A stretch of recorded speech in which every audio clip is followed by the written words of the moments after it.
Bom dia, pessoal. Eu sou o Rodrigo Santos, estou aqui com o Márcio Henrique também, e a gente vai fazer uma apresentação sobre a evolução do software e seus impactos nas empresas e na sociedade. Pode passar, valeu. Bom, começando, a invenção do software ela é uma invenção relativamente recente da humanidade. O computador em si é uma invenção relativamente recente da humanidade, é do século passado. Só que a gente sabe que o software ele não estava bem atrelado ao hardware do computador quando ele foi inventado. Os primeiros computadores não tinham software. O Enigma do próprio Alan Turing ele não tinha um software, era um computador focado em desvendar mensagens do exército do eixo, mas não tinha nenhum software correndo por trás, era tudo na manipulação lá manual, não tinha nenhum programa rodando em memória ou algo do tipo.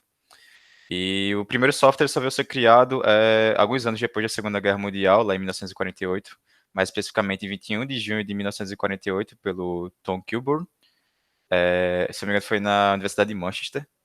E isso mesmo, Universidade de Manchester, e ele tinha como função calcular o fator de um inteiro, mas necessariamente 2 elevado à 18ª potência. E desde então o software ele vem evoluindo e ganhando cada vez mais uma complexidade, outras funcionalidades, diversos tipos de consistência, de arquitetura, de software, essas coisas. Em alguns cenários o próprio software ele chega a estimular que o hardware também evolua, porque nós temos essa evolução em paralela, né? Os softwares cada vez mais complexos, como IAs, redes neurais, algoritmos de data science, e a gente também tem um hardware evoluindo com o tempo, memórias RAM ficando cada vez mais rápidas. A gente tem o tão famoso agora SSD, que é um HD super veloz aí, que está presente, por exemplo, nos novos consoles da última geração.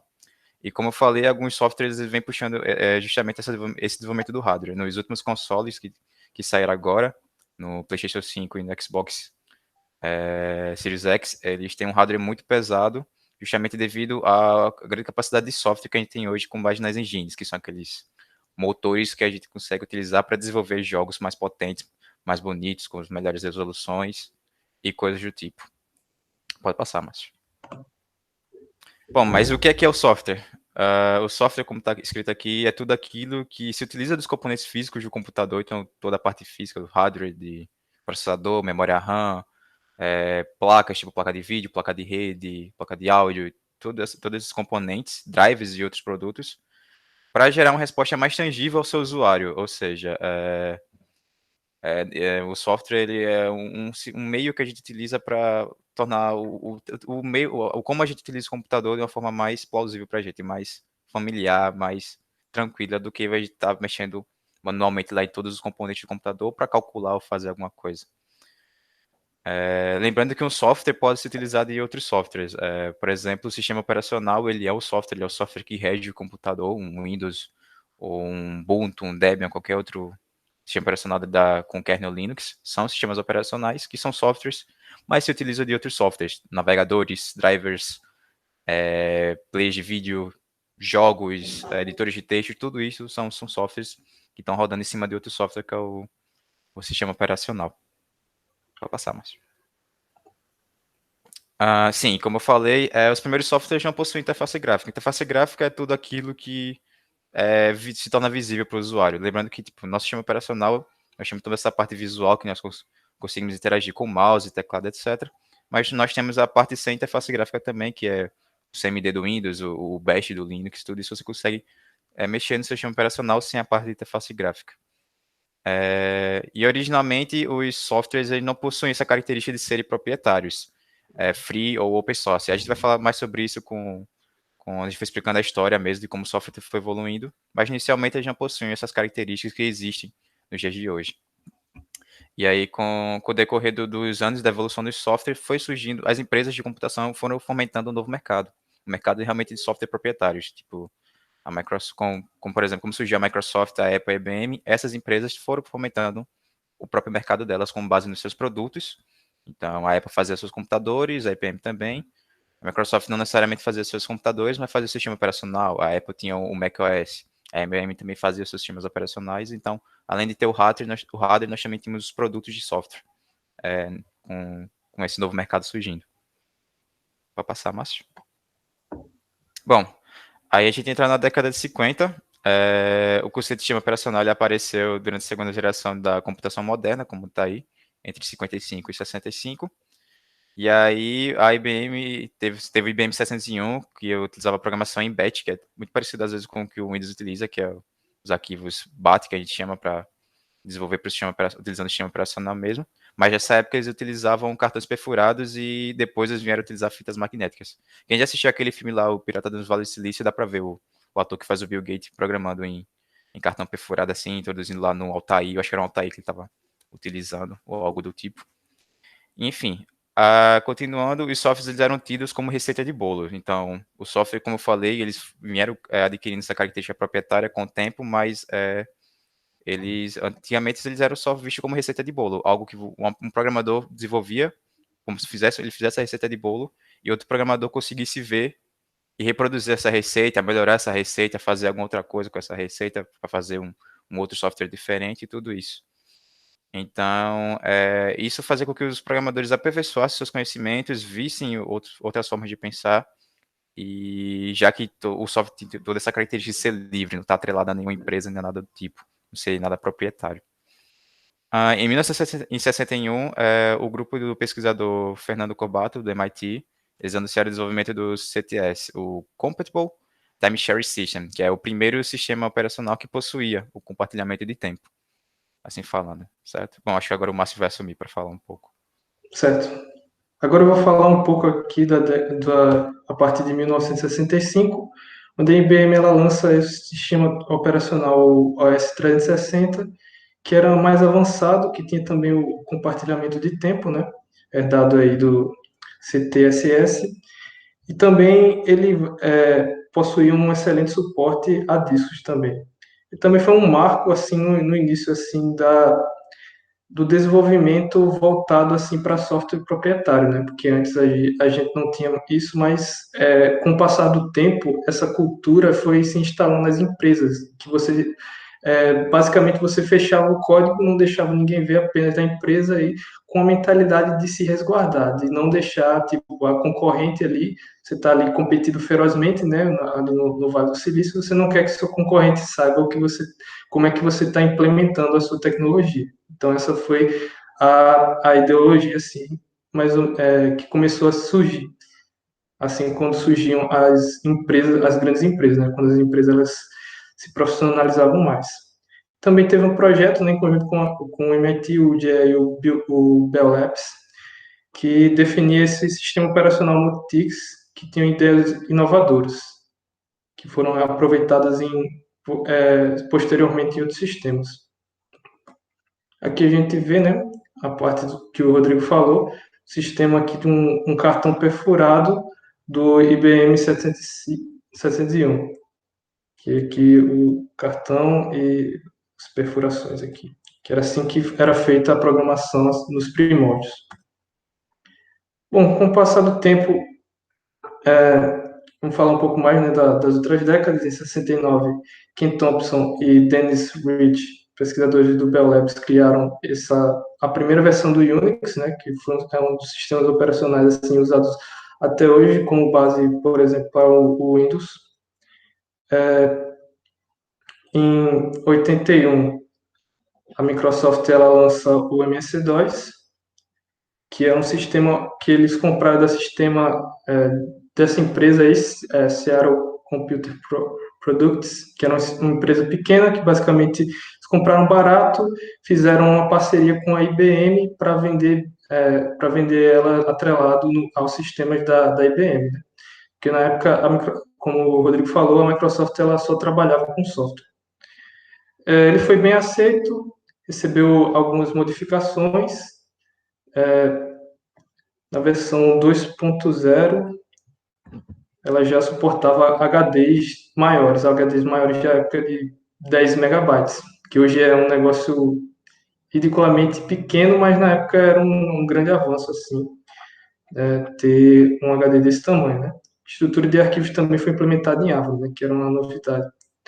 Em 84, a Apple lança um sistema operacional, o Macintosh, Macintosh, pô. Macintosh, Isso, Macintosh, isso. valeu, Nada. Tocha S 1.0. que foi o primeiro a ter interface gráfica incorporada ao sistema. E 85, a Microsoft tem a primeira tentativa dos sistemas com interface gráfica, né, através do MS Windows 1.0, né, que usa aí, como o próprio nome sugere, a base do MS-DOS. Em 87, o Tannenbaum, que ele é um grande importante, né, cara na área da computação, um professor de computação onde ele desenvolveu um sistema operacional didático, né, para fins didáticos simplificados e respeitando a API do Unix baseado em Minix. Posteriormente, esse Minix ele serviria aí de inspiração para o surgimento aí do lançamento do Linux, do kernel Linux. E em 87 também a IBM e a Microsoft, ainda na parceria, apresentaram a primeira versão do OS/2, que era um novo sistema de tarefas que estava destinado a substituir tanto o MS-DOS, anteriormente lançado, quanto o Windows, né, o Windows 1.0. Só que mais tarde não deu errado, as empresas romperam essa parceria e a IBM continuaria tentando no OS/2 e a Microsoft investindo aí no Windows. Aqui é uma tela aqui de bash aqui do Windows 2, né? Sistema 2. Sim. Agora o Rodrigo vai falar um pouco sobre o surgimento do Linux. Bom, voltando, em 91 a gente tem o Linus Torvald, ele é um estudante de graduação finlandês que foi o pai do Linux, assim, ele que inicia o desenvolvimento do kernel Linux, lançado na rede Usenet, o núcleo 0.01, que era essa primeira versão aí do kernel, e era um código 100% livre, e que é adotado em diversos sistemas operacionais, como Ubuntu, Debian, Mint, Arch Linux e outros. Eu sei que a gente está no início do curso, mas eu vou dar só essa ressalva, porque tem gente que às vezes entra meio confundido, tem essa questão de Linux ele não é o sistema operacional, Linux ele é o kernel, o sistema operacional ele é muito mais que o kernel, ele é o conjunto de softwares, os drivers, a interface gráfica com GNOME, KDE e qualquer outro, e toda essa junção de programas é que torna o sistema operacional em si, como a gente citou aí, que tem o Ubuntu, o Debian e outras variações que tem o Linux como kernel. Enfim, continuando, o surgimento do Linux ele gerou por muito tempo uma certa guerra na indústria dos computadores. Justamente essa guerra entre os softwares proprietários e os softwares free ou softwares open, que eu vou explicar já qual é a diferença entre o free e o open. Mas nessa época, um dos antigos CEOs da Microsoft é o Steve Ballmer, que ele não vem inicialmente do ramo da tecnologia, se eu não me engano ele é formado em economia ou algo do tipo, mas ele era o atual CEO da Microsoft. Ele chegou a falar abertamente que o Linux era um câncer que se liga a tudo que toca e deveria ser combatido. Algo que é lembrado até hoje pela comunidade do Linux, que foi uma fala muito pesada dele na época. E aí, que estava gerando toda essa repercussão, porque a galera da Microsoft e outras empresas que tinham software proprietários alegavam que isso daí, deixar o código aberto, tipo, você iria contra o movimento de mercado que você estava criando que eles tinham criado na época, que é você mostrar para sua concorrente o que é que você está fazendo e fazer, às vezes, deixar até que elas copiem, pode abrir seu software para vulnerabilidades, que é você abrindo seu software, algum hacker pode ver uma vulnerabilidade um exploit no seu código e se utilizar disso para prejudicar diversos produtos que já estão com os usuários. Enfim, eles utilizavam disso daí, mas com o tempo eles viram que não era 100% assim. Até porque foi aí que surgiu o movimento Free e Open. Enquanto o movimento Free, ele prega que você não deve vender o produto, mas sim o serviço, o Open ele defende que você deve utilizar um código 100% aberto. Então, por exemplo, a Red Hat, que é uma das empresas que trabalha com sistemas operacionais focados em kernel Linux, ela disponibiliza os sistemas operacionais delas de graça, porém serviços de manutenção, suporte dos seus softwares e alguns equipamentos seus para empresas, eles cobram. Então aí elas fazem parte do movimento Free.